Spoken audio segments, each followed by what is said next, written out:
The discovery part of a sales call is where you either close the deal or you completely lose the prospects. If you could not go deep with them, if you could not open up an emotional attachment to things, if you could not establish genuine trust during discovery, no word track or objection handle in the world is going to be able to save you consistently and reliably. Now, you've probably heard this from multiple sales coaches before. Discovery is where the close is built. But I would be willing to bet nobody has ever actually given you an exact framework that you can follow from A to Z to actually get a prospect into a complete buying state. Now, I'm not talking about a script. I'm talking about my exact discovery framework, the one I have personally used close over $107 million across dozens and dozens of different niches. So whatever you are selling right now, this works. And I have taught the same framework to students who have gone on to make 20, 30, 40, 50, even over 100K a month in straight commissions over the past few years. And in this video, I'm going to give you the exact step-by-step breakdown of how I run a discovery to put a prospect into a complete buying state, to the point where objections completely disappear on their own. And the prospect is genuinely asking you how to take the next step. Now, if you want more high-level sales content that actually makes you more money instead of sales fucking garbage, subscribe. All right, discovery. I feel like discovery personally is like one of the most misunderstood parts of the call, both for setters and for closers, because like there's some people that teach to do very little discovery. There's some people that teach that like it needs to be a very scripted out framework. There's some people that teach that it needs to be an unscripted out framework. There's some people that teach that you shouldn't even have a framework in the first place. And there's obviously a million things that you can talk about with the prospects on a call. And oftentimes you get to talking about a lot of different things in discovery. And so this is going to be me giving you my best practices that I've seen that apply all the way across the board. For those of you who don't know, I've sold very, very cheap things from just like hundreds of dollars all the way up to hundreds of thousands of dollars and way more than that. So this stuff works quite well. And so I'm going to give you my definition of discovery. I still think that there's room to build on this, but this is one of the best ways that I've defined it, I think. Its discovery is skilled curiosity and question asking in order to get clarity on the probabilities of success versus failure in this venture. All right. So whether you're selling something that's like done for you, whether it's a coaching program, whether it's a fitness program, whether it's biz op, whatever it might be, it's skilled, right? Discovery is meant to be skilled. It's not just a conversation. It's a skilled conversation. It's curiosity led. In order to be a really good discovery, I found that curiosity is probably the biggest lever that you can pull. Question asking primarily. You're not pitching, you're not telling them things, you're asking them questions. They have all the answers, you just bring the questions. In order to get clarity, Brody Galetti's favorite word, clarity. In my mind, this is really the biggest goal of discovery is clarity, right? I'm not trying to get them to buy. I'm not trying to get them to make a decision. I'm not trying to like get them to do anything. I'm really just trying to get clarity, both for myself and for them, for themselves, right? How many times you had a prospect on your call that isn't even clear on what their problem is or what their goal is themselves? Ever had that one? Like that happens pretty often. Get clarity on the probabilities of success versus failure in the venture. So discovery is about probabilities. There's no certainties in discovery, right? If you've ever had somebody say, I need to make a change, and then they don't actually make the change at the end of the call, right? You can say all the right things, you can go over all the right things, you can get them to say all the right things, but that still isn't going to be like a concrete decision, right? It's probabilities. Can you increase the probability or decrease the probability of not even the decision at the end of the call, but success versus failure inside of what it is that they're there to talk about purchasing. All right. That's a really big key.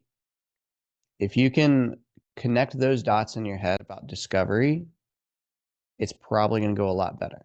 So it's not about the probability of whether they're going to buy or not. Forget buying. It's about the probability of whether they're going to succeed or fail. It's not about the decision at the end of the call. That's not why we do discovery. It's like, yes, the decision will probably be altered or influenced in some way if you do a proper discovery, but that's a byproduct. Our goal as salespeople is always curiosity, question asking, getting clarity on the probability of success or failure inside of the program. All right. If somebody, let's just say, has all the qualities of being somebody who's successful inside the program for, let's say, a coaching program, maybe a fitness coaching program, right? They have to have all those characteristics that you guys mentioned: persistence, consistency, self-accountability, being willing to like take a step and make a change. If they're going to be successful inside the program, what do you think the decision they're going to make on the call is going to be? It's probably going to be to move forward. It's probably going to be to buy, right? Because they have all those characteristics lined up that make them successful. It's not the other way around. Just because somebody buys doesn't mean they're going to be successful in the program, right? So I would rather run discovery in a way that solidifies the end outcome of them being successful in the program, and buying just becomes a byproduct of that. So depth and probability. You probably already know this, but I'm putting it into very clear visuals for you. As the depth of your discovery increases, so does the probability of a solidified or clear decision, if there's a decision to be made. So this doesn't include like if what we're doing would not actually help the person. If they're on the call and they thought this was for Amazon, but they're on a call for like AI or something, like that's different. But if they're on the call for the right reason, they're here, like we're on the right track. The deeper your discovery goes, the more probable that your prospect will be able to make a very clear decision, yes or no, right? Yes. And so if you go deeper in discovery, that means that your job later on in the call is going to be easier. This makes sense? Because you're increasing the probability that they make a very clear binary decision. This is the best structure that I've found. That's still in my throat. So opening and rapport, it's basically just hellos, tech checks, all that kind of good stuff. Just, looks like you're calling in from Miami, whatever. You got a really fucking cool jersey in the background. Are you a Lakers fan? Just like being a normal human for a second. All right. Number 2 is in the intro and the frame. You can do this however you'd like. I'm going to go through it in a few minutes on my favorite way to do it. Next up is logical discovery. And then after that is emotional discovery. All right. Within each of those, there's a lot of things to cover. Okay. I'm going to go through each one of these very clearly, give you some things that you can go over in order to do really well. And then in emotional discovery, we're not going to go through much of this today, but you'll start to see why it's important, right? So let this person in. Opening and rapport. Best practices that I found is it's really good to mirror somebody's energy, establish safety, observe their tone, their pacing, their energy levels, and just kind of mirror that and make them feel at ease, right? You don't want to go and be just like a sales robot right at the beginning. You don't want to do too much like cringy stuff. If for whatever reason you choose that you don't want to mirror energy, if you want to bring like a certain frame to each call, if you want to bring a certain energy to each call, purposefully, this is my favorite one to do, which is either an old friend that they haven't seen in ages. Like if you think back to maybe, high school or something, you had a best friend and you didn't keep up with each other, but You've now reconnected after years, and it didn't end badly, right? You're like excited to see him. That's a great energy to bring. All right. The second energy that I really like is that of a joyful old grandpa. All right. So this is slow moving, but full of joy and wisdom from life experiences and focusing on what matters most in life rather than the trivial shit most people focus on. All right. That's a great frame to have. If you think about like an old wise grandpa, they're focused on family, they're focused on long term, they're focused on doing the right thing. They're not focused on what other people think of them. Like if you just picture that in your mind, that's a really good energy to bring. All right. But personally, without getting too deep into things, I promise you that if you can learn the skill of mirroring people and pacing them, that will do a lot more than you realize. So that's opening a report. I don't think that there's really a ton for us to go through here. Aside from maybe just remember the principle that if you feel like it's the right thing to do, then do it. And if you feel like it's the wrong thing to do, then don't do it. If you feel like rapport and like asking somebody about where they are in the world and like asking about them, their interest, whatever, is cringy, then just don't fucking do it. If you do it, you're going to feel weird and they're going to see that. No point in doing that. Be authentic, right? However, if you feel like you want to do that, then do it. And if you don't do it, then you're going to be weird, right? So just don't be weird. Just do whatever you feel like you should do. I don't think it really makes a ton of a difference there. Personally, I will build a little rapport with somebody. I will like pace them, I will mirror them, and we'll get off to a great start. They will be thinking, wow, this person is pretty similar to I.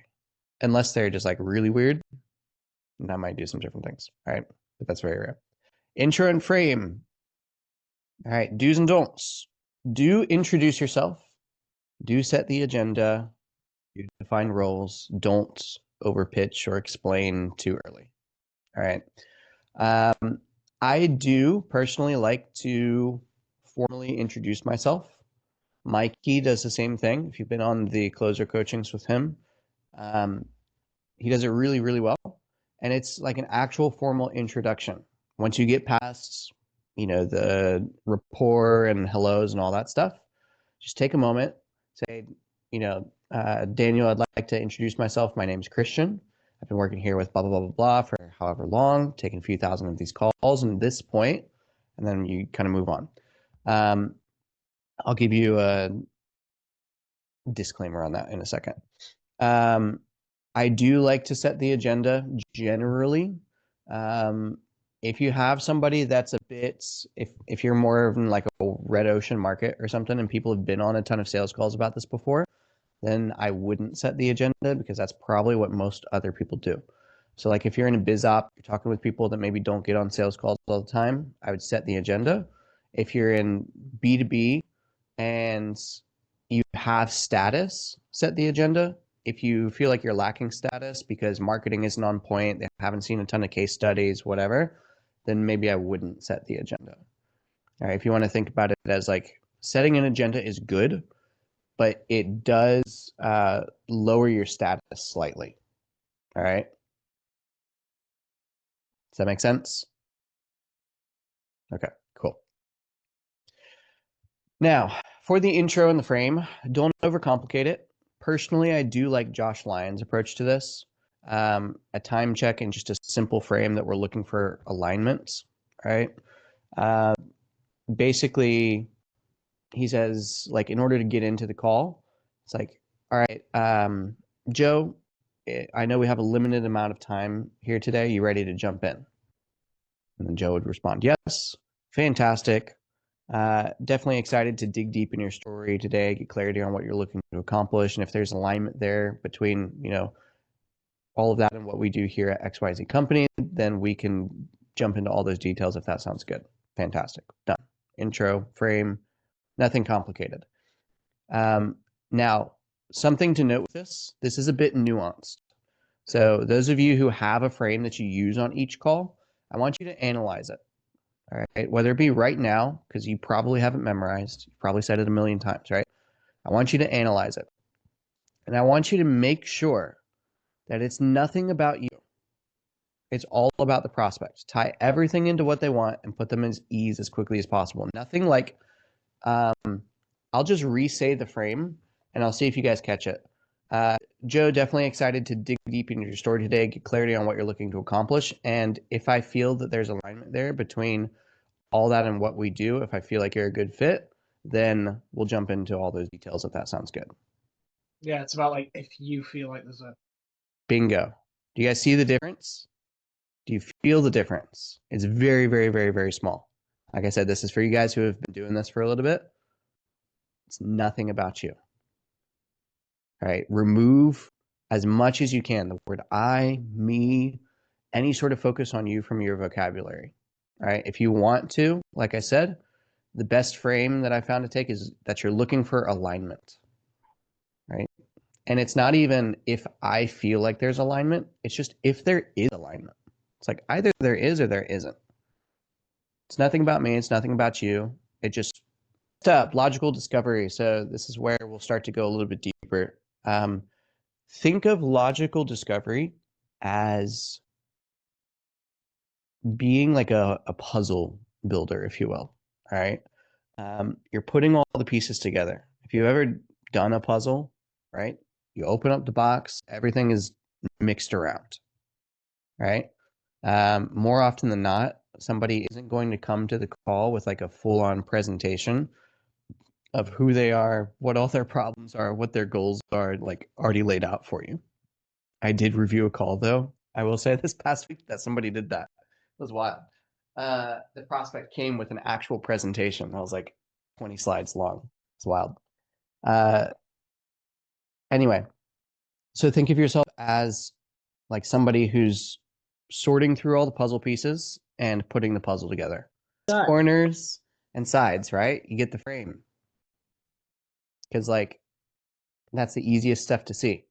So you're gonna do the same thing inside of discovery. Just get like the most obvious things, get the outline of the conversation, and then you start working your way in, right? You may look at the picture, find some different color patterns or whatever, but you start with the outside, okay?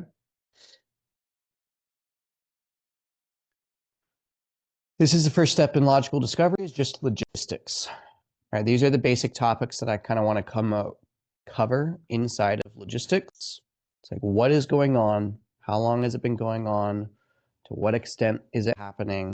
What else is going on? What sort of trends are you seeing? Give me some concrete numbers, some data on what you're seeing. How is that affecting other areas of the business? How's that affecting you? Like all that sort of stuff. Financials, even background information. So like you've been, you've been overweight for, 5 years or whatever. Like, what was your weight before you started getting overweight? Like what changed? All this sort of stuff is just like basic logistics. What's going on? You're building the outside of that puzzle, right? These are just basic guides. If you're on a non-ROI offer, by the way, and you need to get into financials and discovery, you ask questions that are related to why they're there. So again, let's just take a fitness example because it's a great version. If somebody is coming onto a fitness call and you start asking them about how much they make at their job, it doesn't really make sense, right? They're not here to make more money. But you can ask, what do you do for a living? Next up, timeline. So after you get the logistics, I think the timeline is the best place to go. So I want to know how long they've had a desire to make some sort of change, how long a problem has existed, what's their history of decisions up until this point. If they've been overweight for the past 5 years, what were they doing before that? What changed recently that made them want to, get on a call and talk about, changing some sort of situation, goals, priorities, all that sort of stuff. Okay. 5 pillars. This is pretty meta for transitioning from external logical discovery into more emotional discovery. And it's also really good at pre-handling a lot of objections that are really hard to overcome at the end. All right. Things like shopping around objection. Things like, oh, I decided to go this other route that's like different entirely from what you guys do. Objections like, I need to do my due diligence, I want to do more research. Things like, oh, I'm going to go try it on my own, DIY. Objections like, I don't know if I trust myself to like show up and be disciplined enough to make the most of this investment. All right. So the 5 pillars are these 5. Right? Number 1 is problem/solution. Number 2 is the vehicle. Number 3 is a company. Number 4 is the level of help. And number 5 is themselves. So basically what you're doing is the full name of this is what I call the 5 pillars of confidence. So basically, it's gauging the level of confidence that somebody has in each of these pillars. So let's just say, as an example, are you cool if I pick on you some more? Let's go. All right. So you wanting to make 10K a month, like what is the ultimate goal of you being able to make 10K a month? Like, why is that important to you? Like just consistently doing that and not just not thinking about money, but want to be able to have a stay-at-home wife and take care of it. Cool. So what level of confidence do you have in the idea of like getting to 10K a month is the thing that's going to help you achieve that? Because like there's some people who make 10K a month and they don't feel like their wife can realistically stay home, and like they don't feel like that's enough to provide for their family. So are you asking Pause. like that number? Yeah, we'll just pause there. So basically the confidence level, you guys, is that he said he's not making 10K a month, and he believes that if he makes 10K a month, that's going to help him achieve the solution that he wants in his life. Retire the wife, stay home, all that sort of stuff. Does that make sense? Cool. If we go to like a business owner perspective, let's say they're on a call with Gabriel, right? Gabriel sells cold email marketing. The problem that they're coming to the call with is maybe that their marketing isn't performing the way that they would like it to, and they'd like a more reliable, scalable way to increase their marketing and lead flow. And they feel like if they did do that, that would solve the biggest problems in their business. All right. Maybe we go to a fitness example. Somebody believes that, anybody here on VShred, that their metabolism is off, that it's not operating the way that it should. And they believe that if they get their metabolism sorted, that's going to help them lose weight, become the person that they want to be, and stop getting rejected on dates. So it's the level of confidence that they have that this is the actual problem, and that if they solve it, that achieves what they want in their life. Does that make sense? Because like if somebody isn't solidified on that, they're probably not going to have a deep level of pain, a high level of urgency. They're not going to spend a lot of money on this because they don't feel like it's fully a problem or even a really big one. All right, so this is step 1. It's kind of hard to wrap your head around, but once you do, vehicle is next. So the vehicle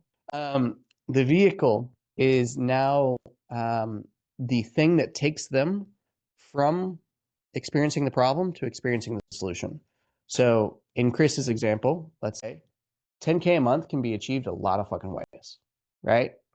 You go get a corporate job and make 10K a month. You could go start a Shopify store and make 10K a month. You could go onto OnlyFans and make 10K a month with feet pics, right?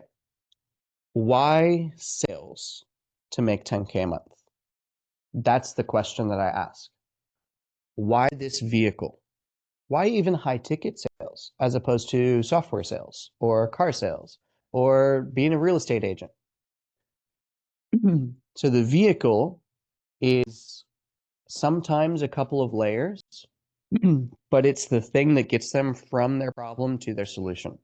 So maybe you're selling Amazon FBA. The vehicle would be number one, e-commerce, right?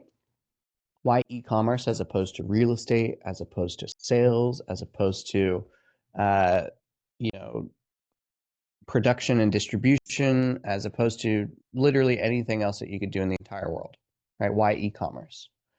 They're going to start selling you on why e-commerce is the shit, why it's the best thing since sliced bread. The stability, Christian, the idea that everybody's always going to buy stuff online, right? And then the second layer of this would be, okay, so you know e-commerce, but there's a lot of ways that you can make money with e-commerce. Why specifically Amazon FBA? All right. And they will, again, sell you on all the reasons why they think that Amazon FBA is the shit over Shopify, over all this other stuff, blah, blah, blah, blah, blah. If you don't have a high level of confidence, or if the prospect doesn't have a high level of confidence in any one of these steps, put a pin in it.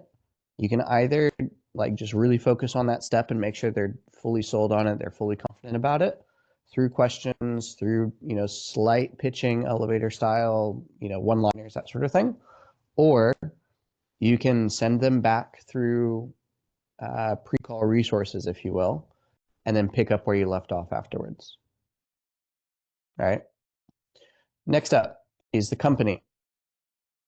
The company is just like your company, why they feel confident that you're the people to help them with this. At least confident enough to like invest valuable time and energy to get on this call today. There's a million things they could do with their time. Even if they have a bunch of calls scheduled with other companies, even if they're like, I'm not sure that you're the one yet. It's like, no shit. Or else like we would have a checkout page. It's over here. But what is it that you saw? It made you confident enough to spend your hard-earned time to get on the call today. All right. Again, like you guys have seen this plenty of times. The people that are laydowns at the end of the call, they know exactly why. And the people that are the worst prospects ever that are never going to buy, they have no fucking clue. So it's the spectrum.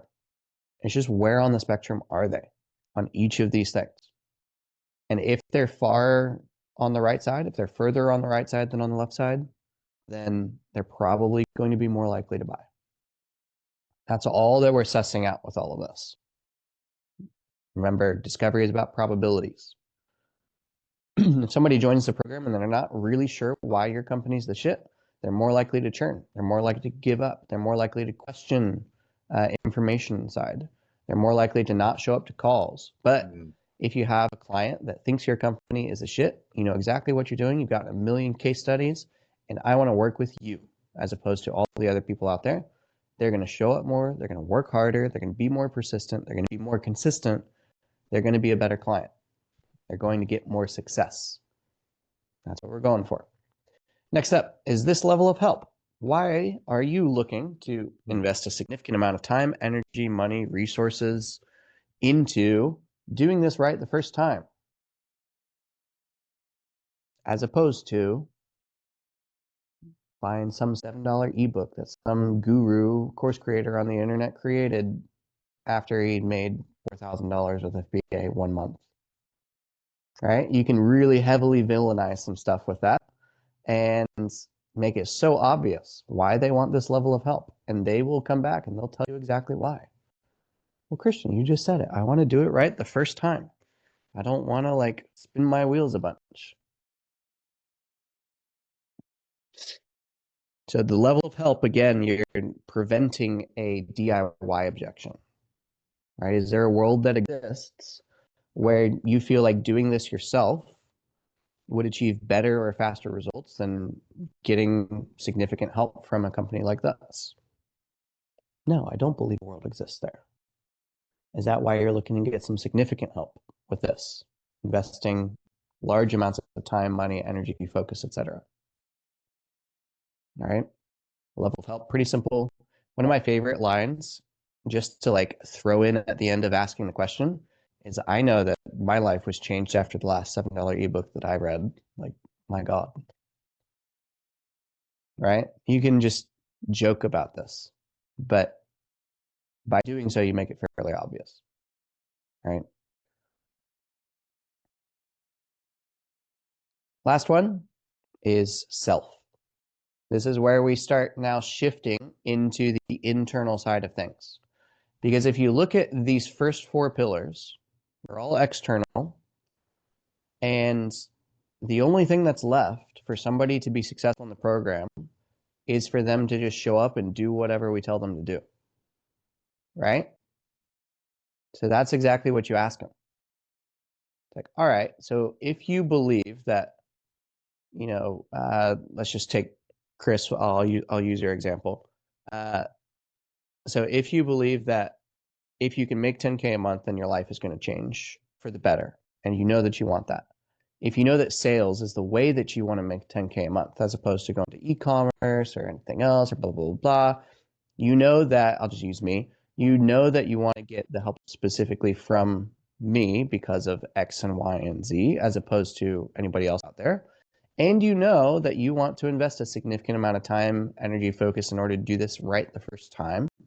And like you have trust in that that's going to get you to where you want to go. The question is, what level of confidence do you have in yourself to actually do what we tell you to do? Because clearly you trust us, but the question is, do you trust you? Yeah, I'm gonna show Can I up. trust you? Yeah, exactly. Somebody's probably going to say yes. Now, if you ask the question in a way that's like, what level of confidence do you have in yourself to actually follow through? They're going to give you a more eloquent answer, even than just yes. And be like, well, I have confidence because of X and Y and Z. And you can probe on it. You can push them back on it. Well, with all due respect, you said that you've been looking at doing something like this for the past XYZ amount of timeline. Like, why do you have such a high level of confidence in yourself? Cool. That's the 5 pillars. It's pretty powerful. Works very, very well. After that, now we get into expansion. All right, this is where now we have a clear gap. We know what the problem is. We know where they are. We know how long they've been there. We know why they're there. We know all the things they've tried in order to get out of there, all those things. And we know what it is that they're looking for, what they're trying to achieve. And so then we have this gap. And so now we're just going to expand that gap.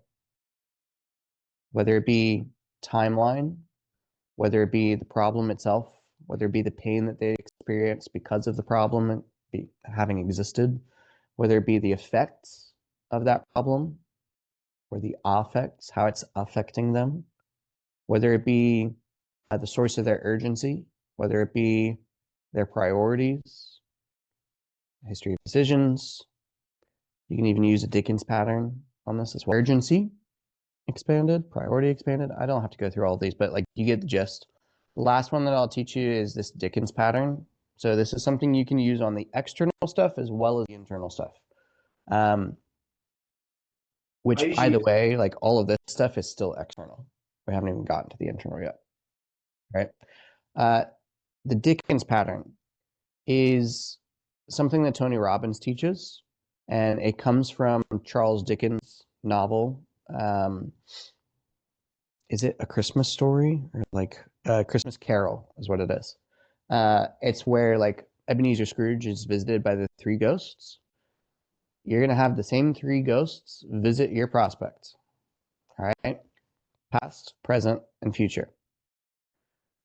So Dickens pattern, let's say the problem, we'll just go back to like a very surface level. We'll assume that you didn't have the dream prospect that tells you they feel like they're failing as a father. We'll go back to, they don't have anything built of their own. And that's causing them to feel like they're maybe not setting up their kids properly, let's just say, and they have to deal with this boss and blah, blah, blah. All those are like externalizing problems. The Dickens pattern would sound something like, okay, so you having been like wanting to build something for yourself for the past 3 to 5 years, and dealing with this boss, maybe not spending the time with your kids that you wanted, like what do you feel that that's cost you over the past 3 to 5 years? All right, what do you feel it's cost you over the past timeline that you've wanted to do something, that you've thought about doing something, maybe even tried to do something, but haven't gotten it yet, haven't figured it out yet, haven't achieved the result that you wanted yet? That's the past ghost. What do you feel that that has cost you over that time period? The present ghost is what do you feel that is costing you currently in your life at the moment? Like where could you be right now if you had made those changes?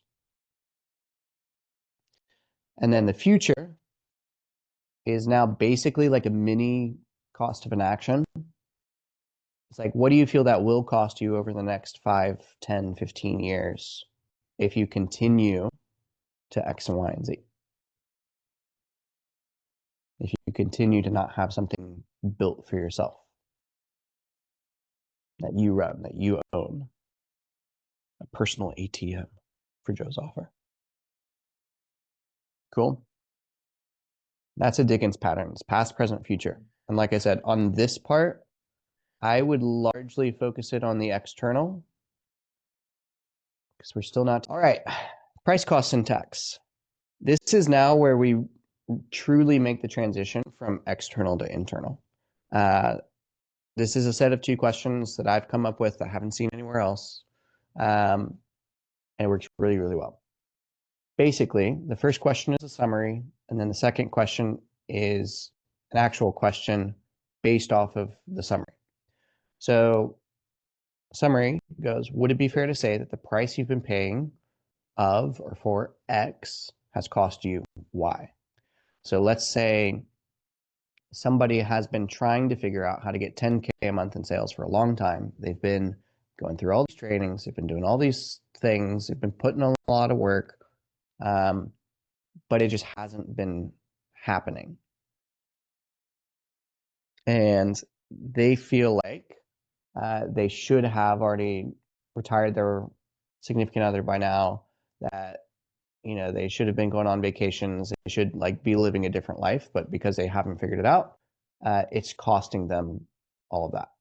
So basically, I'd just say, would it be fair to say that the price you've been paying for not having figured out how to make 10K a month in sales has cost you being able to actually retire your wife, take her on the vacations that that she wants to go on, and ultimately just being the husband that that she deserves.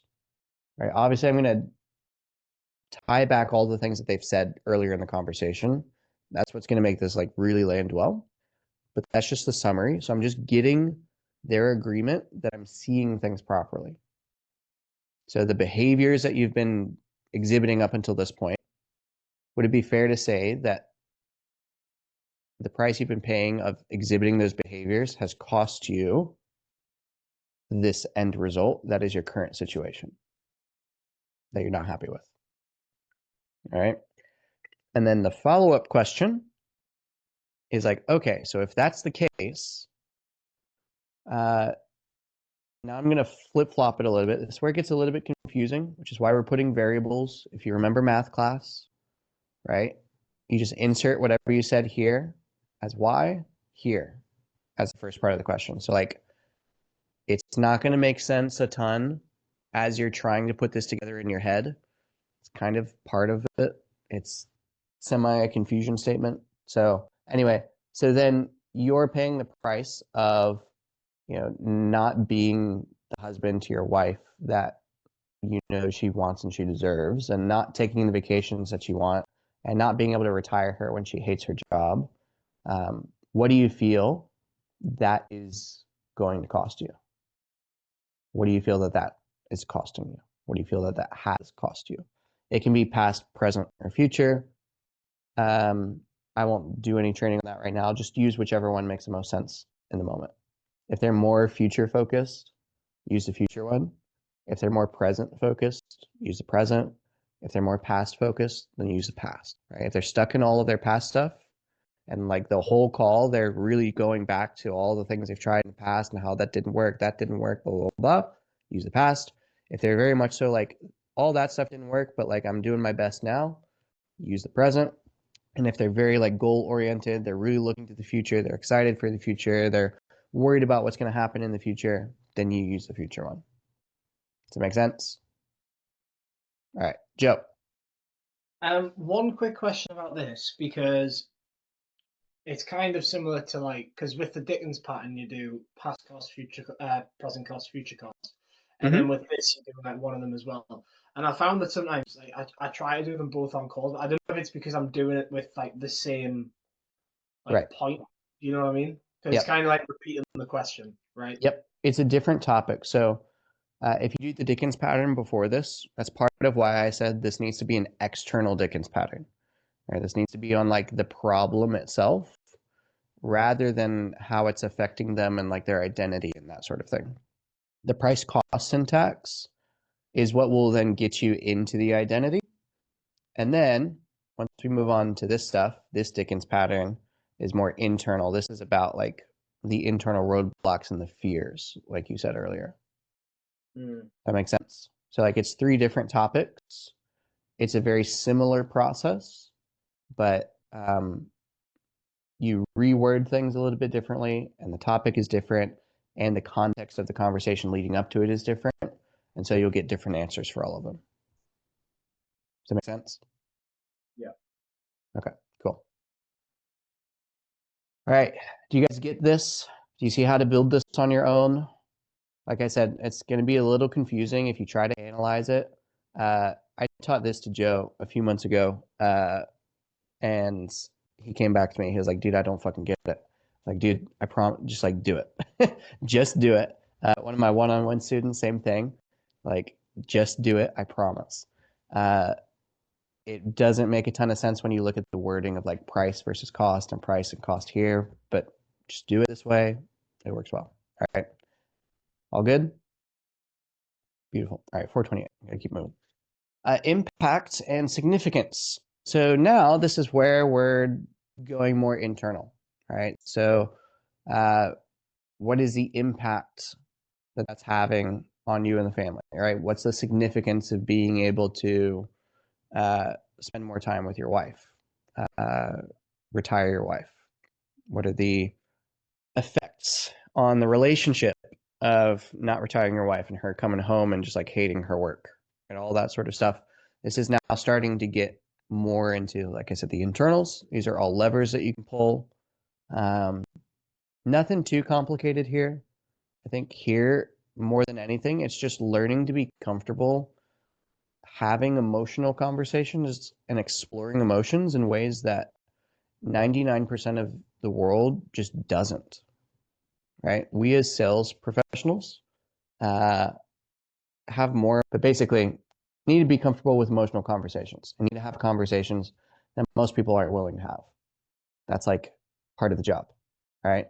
The better and the more comfortable you get having those, the better you'll get at this part of the call and the more closes you'll make.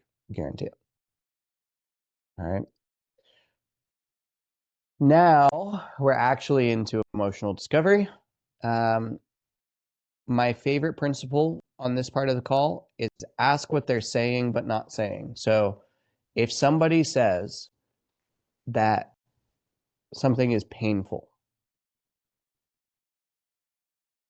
they're not saying what painful is. They're not saying what they mean by painful. They're not saying what painful means to them. They're not saying what happens day to day, that in their head they're replaying. That's the context to the word painful. I don't have that because I'm a stranger. I don't live their life. I don't see them on a day-to-day basis.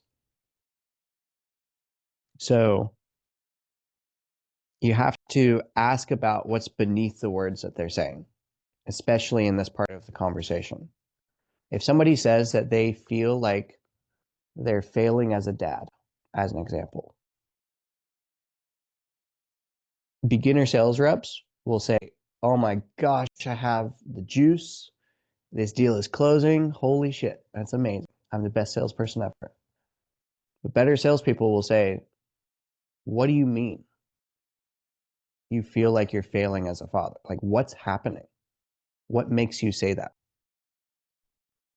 And once they now bring up that context, it's real, right? Until they say it, it's not real. You have to get it out of their head. So you have to ask what people are saying that they're choosing not to say for some reason. Probably because it hurts, because it's painful. Or maybe just because they haven't ever explored it before. Different people have different definitions of things, different contexts of things. And so you have to question those. Does that make sense? If somebody says that they, I don't know, what's a deep pain that somebody might have? Maybe they're afraid of failing because it's going to put them in a financial hole if they fail. If they try something new and they fail, they're worried it's going to put them in a financial hole, and they're worried that, like, maybe they're not cut out for all of this. I'm going to take all those little buzzwords in there and just dig a little bit deeper into them. All right? Don't fall into the trap of just going straight into coaching somebody here. There's going to be a lot of things that you can coach them on, right? I know all of you guys are into personal development. You're into self-help. You're into all these things. And, like, that's fantastic. 100% use it. However, don't coach somebody on it on the sales call. The way that you coach somebody is through asking questions, right? So the way I envision this is, if you've ever gone bowling and, like, little kid goes up to bowl, he throws the ball, it immediately goes in the gutter. Gets fucking frustrated, right? Does it again, goes in the gutter. Does it again, goes in the gutter. And then there's this little button that can put up these little bumpers on the sides. So you can still throw it straight at the gutter, but now it's going to bounce along its way and still get to the end. That's what we're doing here. All right? We're just not letting them get into the gutters, and we're keeping them on track to get to the end. Now, just a couple of things. Discovery is just one part of the call, right? There are other parts of the call, and I just want to make sure that we're clear on how to use the information from discovery in these other parts of the call. So number one thing is, right after discovery is, like, future pacing, right? My personal favorite way to do this is day in the life. I know we trained on this a couple of weeks ago. Some of you guys have been using it. So basically, from discovery into day in the life, you need to make sure that you have the real urgency inside of discovery before going into day in the life. Right? Once you're into day in the life, think of it as, like, your chance to uncover urgency is gone, right? Because now you're getting into excitement. Now you're getting into goals. Now you're getting into the future. And that will, in and of itself, amplify urgency, but it doesn't create it, right? The urgency is created for future pace, before day in the life. Make sure that you're very clear on their current situation before moving to a better one. Right? You need to have a very clear picture of what's going on now before you move on to what they want to happen. And then the last part that I'd recommend here is just make sure that you anchor solving the deepest problem that you found in discovery when you move into day in the life. So if the deepest problem that you found was just, like, the surface level of, they're not making enough money in the business because their marketing is shit, right? You can anchor that going into day in the life. Say, when you solve this marketing problem, what is that going to look like day in the life? But obviously that's super duper surface level. So you're probably going to get something deeper. Maybe the layer deeper than that is marketing is shit. And so that means that they're not generating the money that they want to. And so, like, there's not a lot of profit left over, right? Once you've solved this marketing problem and you get back your profit and you're actually making money from the business again, walk me through a day in the life. If the deepest problem you find is some sort of limiting belief, you anchor that. None of the external shit, just the deepest problem you find. Maybe they're what's a deep fear that you guys get on calls? Just give me an example. Being scammed or losing all the money and ending up in debt. Okay. More so like the deep fear, limiting belief side of things that you get after like the right, Dickens but pattern. somebody's not good enough or capable enough of achieving the outcome. Okay, cool. So remember, guys, you just did like a Dickens pattern style thing. So you feeling like you're not capable enough and limiting yourself because of that, what do you feel like that has cost you over the past 3 to 5 years? What do you feel that has cost you, like right here, right now? And then say that continues for another 3 to 5 years, whatever. What do you feel that is going to cost you? It's going to be opportunity. It's going to be this. It's going to be that. It's going to be blah, blah, blah, blah, blah. And so now moving into day in the life, it's like, okay, so let's say that you're finally able to overcome that fear, right? And you can finally trust yourself and finally go after what you want. Walk me through a day in the life when you've done that and you've achieved all of the stuff that you mentioned that you wanted. Does that make sense? So you anchor their same thing with this. So echo their own words back to them. Use their words. Don't use your words as much as you can. Use the same vocabulary as them. This is another concept from pacing. It's another way that you can pace people. Like we talked about earlier in the call, is just use their words back to them. Repeat what was already done back to them. Reveal the cost of doing the same. Nothing too crazy here. I don't think that we have to really go through this too much because consequence section, cost of an action is really simple once you do the other parts right. The only thing that I would add into this is just make sure that they feel cost of an action. If they don't, I'm sure you guys have seen deals before that just slipped through the cracks because they just didn't feel it. If they get angry about you asking a cost of an action question, or if they feel like, oh, that's not going to happen because I'm going to make a change, right? Just make sure they feel it. Right? There's a whole other mastery session just on the cost of an action section. So just go watch that one. From discovery to the pitch, same thing. Use their own words back to them.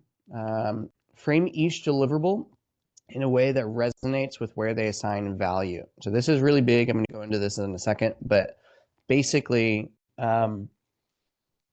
whatever people find to be valuable in terms of their decisions in the past, frame each deliverable inside of the pitch using that information. Right? Whatever you find out in discovery, figure out how they make decisions, how they assign value, aka like what they find to be good versus bad, what they find to be valuable versus not valuable. You just frame the pitch as those things.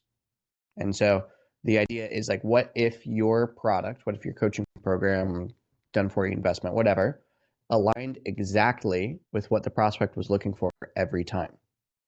It can with this. So you just take note of that data inside of discovery and you bring that into the pitch. All right. I think this is the last, yeah, this is really the last slide. So balance is key here. I think that it's very important to look at both sides of the equation. So if you look at like the map of consciousness, if you're familiar with it at all, you want to balance feminine versus masculine energy and survival versus reasoning. So like if you look at the map, generally it categorizes everything below the middle as survival, and then everything above is like reasoning and spiritual.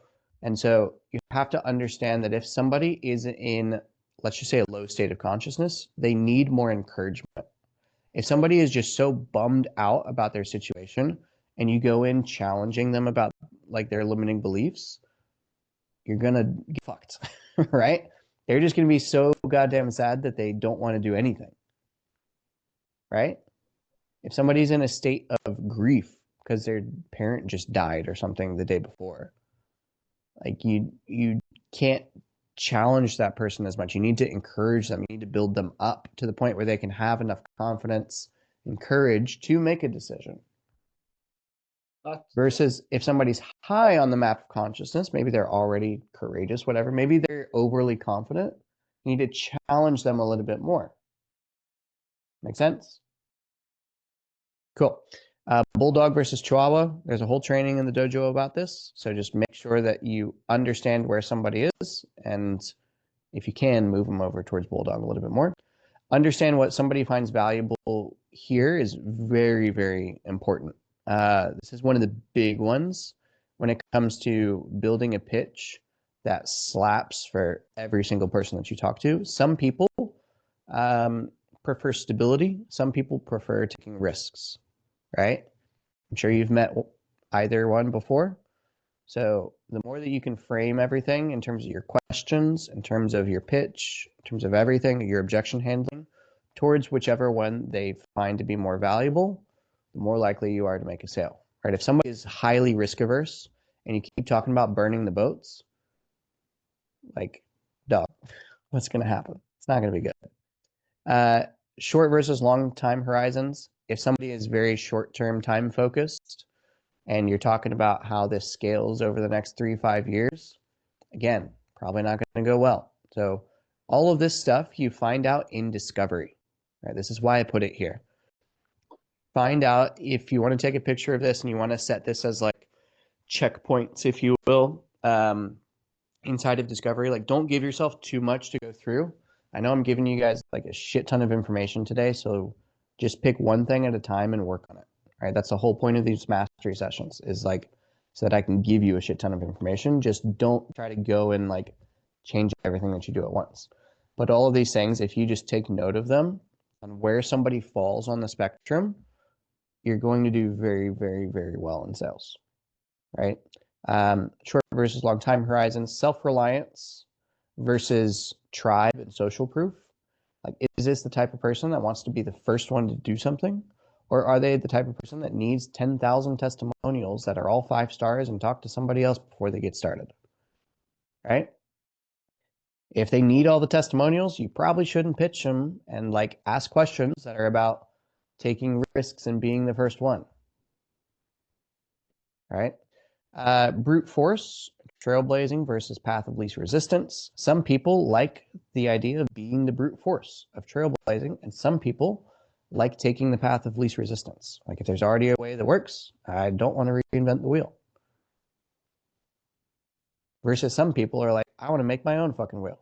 I think my wheel is going to be the best in the world. You go and make your own fucking wheel, bro. I believe in you. Fantastic. We're going to help you do that, right? All right, data and logic versus feelings and emotions. Confidence versus openness. Generally, these are on opposite sides of the spectrum. Sometimes people will have both, but like, you may have a very overly confident person. You've probably noticed that they're not very open when it comes to taking new perspective shifts or anything like that. And vice versa. If they're extremely open, they probably lack confidence. So just find where they are on the spectrum and try to balance it. And then saying versus doing. Right? It's one thing to say something, it's another thing to do it. And all these things to wrap up, basically, remember, if discovery is shallow, the close is going to feel like you're attempting to manipulate them, or like your objection handling is going to feel like, you know, how far do I go, as opposed to actually feeling helpful to the person. If your discovery is deep, then the close just becomes an obvious decision, right? There's no manipulation, no pushing, nothing needed. Being great at discovery isn't about discovery only. It helps with every other part of the call. If you're good at discovery, you'll be better at handling objections, pitching, etc. Right? It's just learning to ask questions in a skilled way, with an end result in mind, even sometimes. Once you're truly good at discovery, you'll become a very powerful influence around the world around you. To be great at discovery, you must be comfortable talking about emotions, like I said, reading data and drawing insights, right? You go through all that logical discovery in order to extract insights, having hard conversations that most people avoid as well. And then just a final little prompt for yourself. What's one question that you've been avoiding asking when discovery question? Either question that you're asking other people on discovery calls, on sales calls, with your family, maybe even, or even yourself in your own life about what's holding you back and the problems you experience that if you actually asked it could create a real change. Maybe you're not asking the hard question on a sales call. You probably already know what it is. You don't do it because you're afraid you're going to lose a deal or something. Maybe you're not asking yourself a question about why you're not doing what you need to do.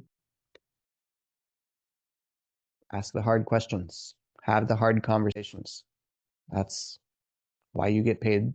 The topic is external versus internal on sales calls. So I'll tell you a quick story about a closer on one team who consistently gets stuck up in Q&A sessions about the business, about the methodologies that the business uses, about deliverables, about questions just out the wazoo that prospects have.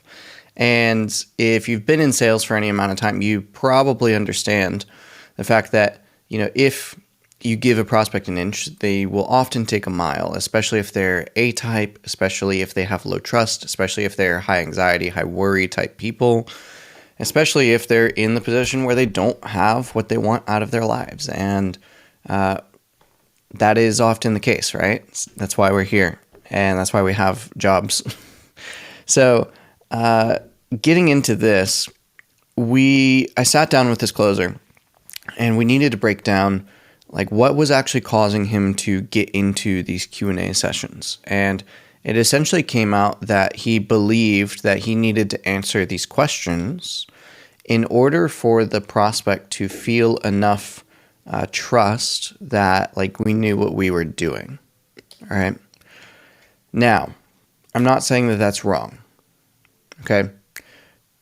I will say that is not necessarily the full picture.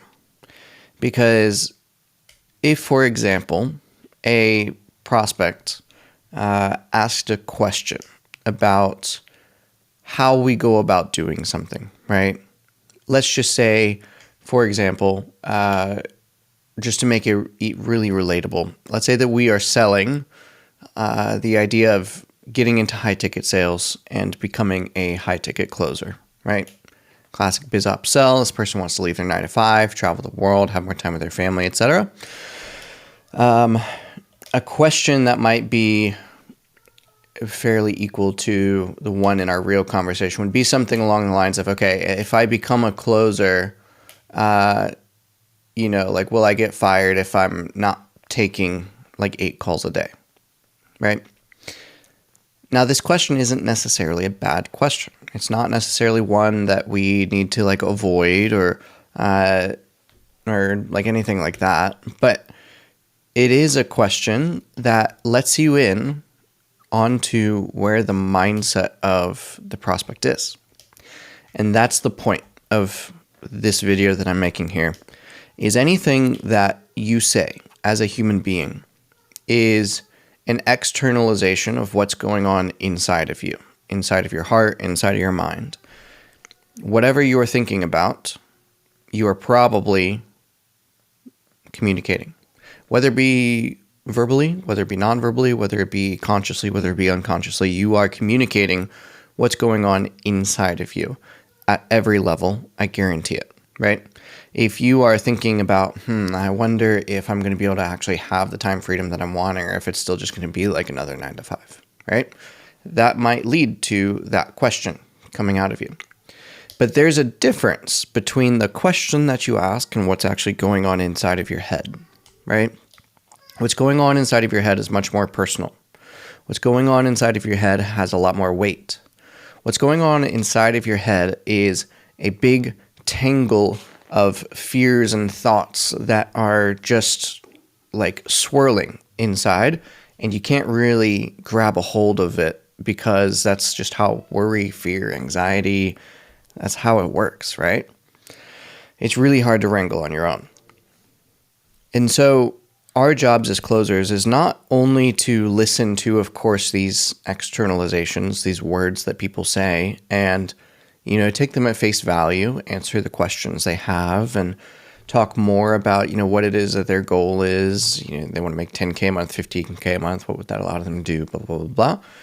But the level deeper and the more advanced version of sales that really gets into true closing, the true skill of closing, is being able to see and understand that these externalities, these externalizations, these words this person is saying, come from an internal state that's going on inside of their brain. And I don't need to ask questions about the externalizations because they are just branches of the tree, if you will. What I, as a closer, need to really ask questions about is the roots. I need to ask about what is actually going on in this person's mind that causes them to ask this question. So I'll give you an example. If we just take that exact same question, if I am to address the externalizations, which is, am I going to be able to do 5 hours here, or 6 hours here, 3 hours here, and 3 hours here, and 3 hours here, or whatever. If I answer that question, I'm like, yeah, you can make your own schedule.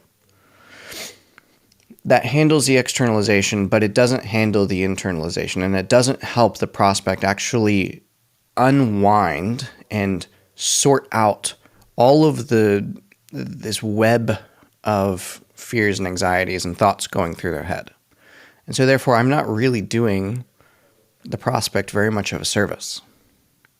I'm only answering the questions that they know how to formulate in words from what's going on inside their head, which they may be focused on the wrong things.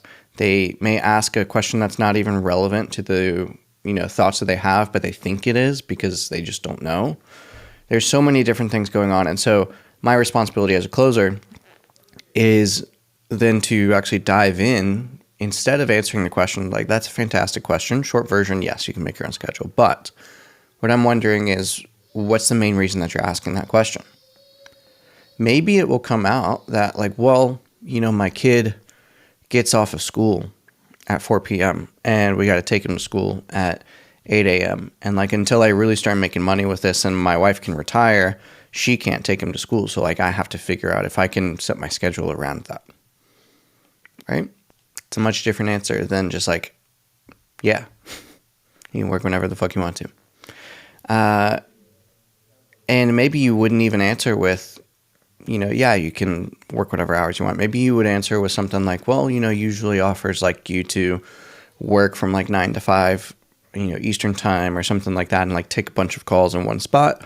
And you answering the question in your own lens is your own externalization of what's going on in your head as a result of this other person's externalization of what's going on inside of their head. So it just becomes really convoluted really quickly. And so ultimately, what you want to focus on as a true top tier closer or a true top tier salesperson is what's going on inside the person's head. All right. Let's take another example of this. Let's talk in fitness, right? Maybe an analytical question that a prospect might have is what diet do you guys recommend the most, right? What diet are you guys going to have me following? You can answer that based off of whatever you think their real question is that they're asking. You can answer just that exact question. But ultimately, again, it is your understanding of their externality. And not only may your understanding be inaccurate, but their externalization of what's going on inside of their head might also be inaccurate. So it doesn't do anybody any good. So what I'm going to ask is, fantastic question. Before I answer it, is there a reason that you ask? It sounds like maybe there's a story there. Well, yeah, I tried all these diets and I just haven't been able to stay consistent with any of them because it just takes too much time to shop and too much time to really focus on what I'm eating and blah, blah, blah, blah.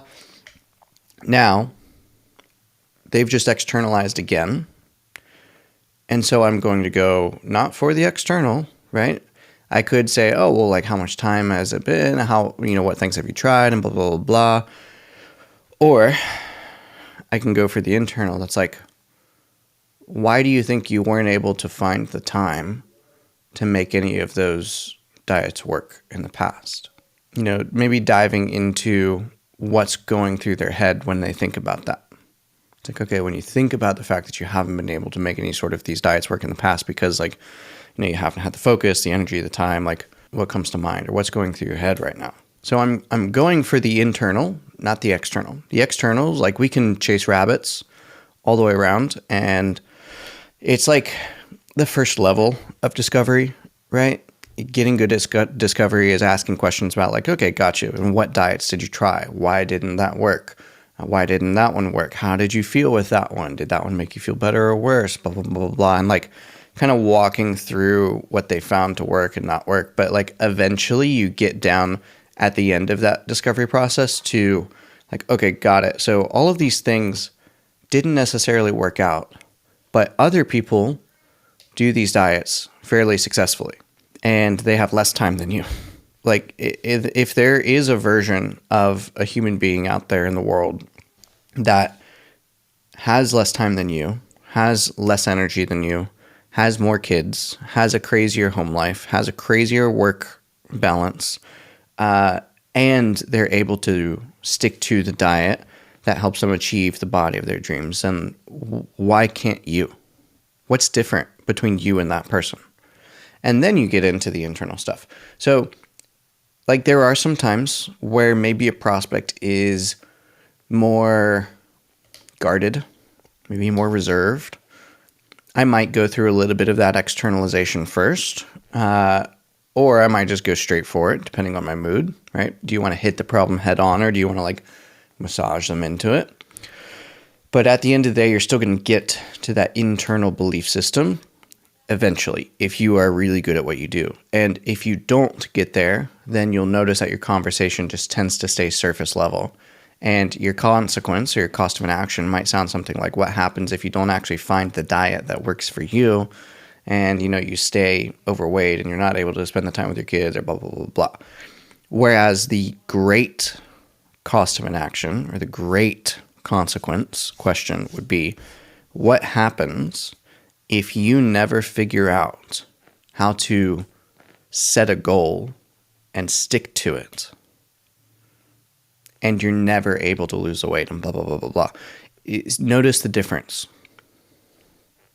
Finding a diet that works is important, but setting a goal and sticking to it is something internal to this person. External versus internal. Diet, problem with discipline and consistency. So anyway, like I said, it's been top of mind for me. I've been talking with a bunch of closers about this, so figured I would share this with you guys at the cost of all these other closers just having troubles with it. So you get to learn from other people, right? It's constant. So hopefully you guys enjoy this. Let me know your thoughts, and ciao, ciao. Now, if you are putting in 10, 12, 15 hours a day and your income is still not where it should be, if you are grinding, if you're working hard, but the commissions do not reflect the level of effort that you're putting in, and you're starting to wonder if maybe, just maybe, you might be missing something fundamental.